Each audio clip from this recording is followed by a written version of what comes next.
This question from Terry: how do I know when it's in my head or when it's guidance from my guides? How to separate that out? And she says, I want to experience the magic. That's a really great point, and I believe what you're expressing here, that I want to express even more before I jump into some answerings of this, is that we are always being guided. And it sounds to me, Terry, you know that. So you already know and you trust that you are being guided, that you have spiritual guides that have your back and are, whispering in your ear to do this, do this, do this. But what you haven't been able to get to quite yet is knowing when it's your idea and your free will versus a guide message coming through telling you, take a left, take a right, go straight. So this is a really good one to explore, because this is a matter of separating out the left brain and the right brain. And I would give you really kind of awkward advice on this one, actually. I would ask you to invite the guides to give you silly references, to give you silly and unusual signs, so you can differentiate it from yourself. Now, this tends to happen with people that are very intellectual, very analytical, very, type A. How is it what I'm thinking I want to do, or is it coming from them? I would ask that you separate out your MO from their MO, meaning how do you typically solve a problem? How do you typically make a decision on the path that you want to go down? And how do you typically approach situations?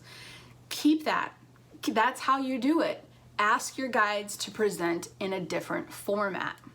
So if you typically speak slowly, ask for them to speak super fast. Or that's probably not the best example right out of the gate. But if you pre-plan everything, let's say, and you're gonna have an adventure, you're gonna go on an adventure for the day, and you're gonna plan it out from the beginning to the end, because you think that these are all the things that you need to experience in order to have this end result, okay? Say to the guides, hey, present to me in different signs, not the same, my MO, on which way to go. Back away from the plan, back away from it, and just say, okay, what's the next step? So if your MO is to have 10 steps laid out, back up from that and say to the guides, okay, I'm not laying out 10 steps. You tell me just one step, and make it be off the beaten path, unusual, silly, different, not something that I would do. And then allow the signs to come through. Driving down the road, you're gonna get from A to B, right? And you're gonna do that because you wanna have laughter this day. So you're driving down the road and you say to the guides, well, I'm not gonna plan the end result. I'm not gonna plan who I'm gonna laugh with or meet and chuckle with. I'm just gonna drive down this road and I'm gonna have laughter today. And present to me in silly, fun ways, guidance, and I'm paying attention to signs. So you drive a little bit, and then all of a sudden out of the blue, somebody dressed up in a clown outfit is on the side of the road going, take a left for a sale. Take the left, because you just asked for a silly sign. So they know that you want to open up that communication. They know that you want to experience that magic, but we have to let go and follow the signs that might not logically make sense to us. We're not getting lost down a major rabbit hole or anything, but we're just allowing them to communicate in different ways. One way I did this that helped me tremendously, because I'm type A, I have to have the whole plan, what's logical. I went into a bookstore.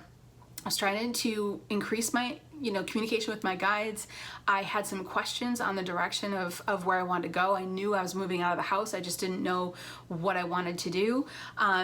And there had been messages that I should, do a little bit of traveling, et cetera, et cetera. So I just went into a Barnes & Noble. I went into a bookstore and I said to my guides, okay, let's deliver me an intuitive piece of information, guide me to a book. And I just started to walk, and then all of a sudden I felt pulled, and I turned and I went down that aisle.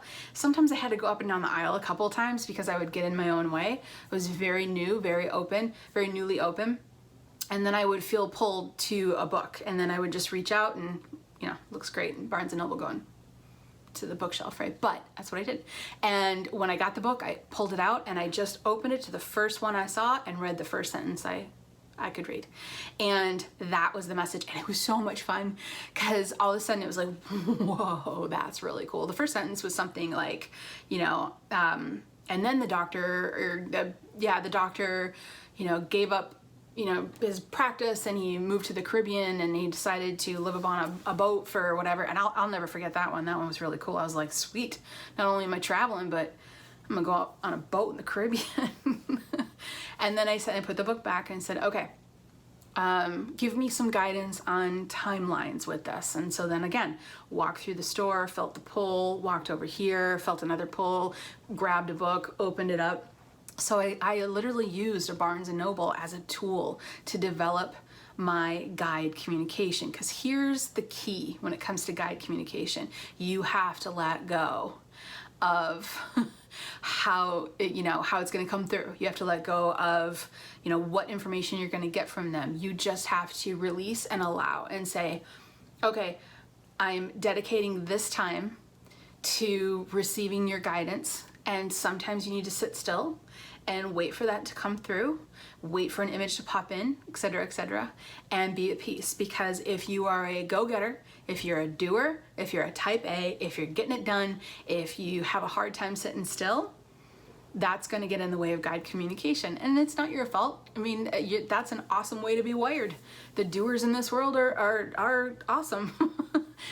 But guide communication is releasing our control over all of these situations and what we're doing, and not completely, not all the way. You're not going to just drive randomly forever until you find someone to laugh with. But when you let the whimsical come in and let yourself fall into it, then it'll be easier to communicate with them. So ask your guides to work with you on more guide communication. See if you can find a structure of some sort where you can float through somewhere and allow things to pop out. I don't, you know, if it's a bookstore, if it's a, you know, if it just reading, it's just the books in your own home, you could just flip open to one page or something like this.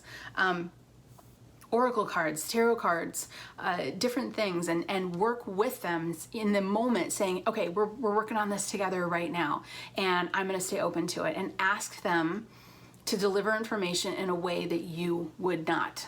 Ask them to be different than to differentiate themselves and the messages and the signs so you know it wasn't you. And then allow the quirky, allow the unusual to come through.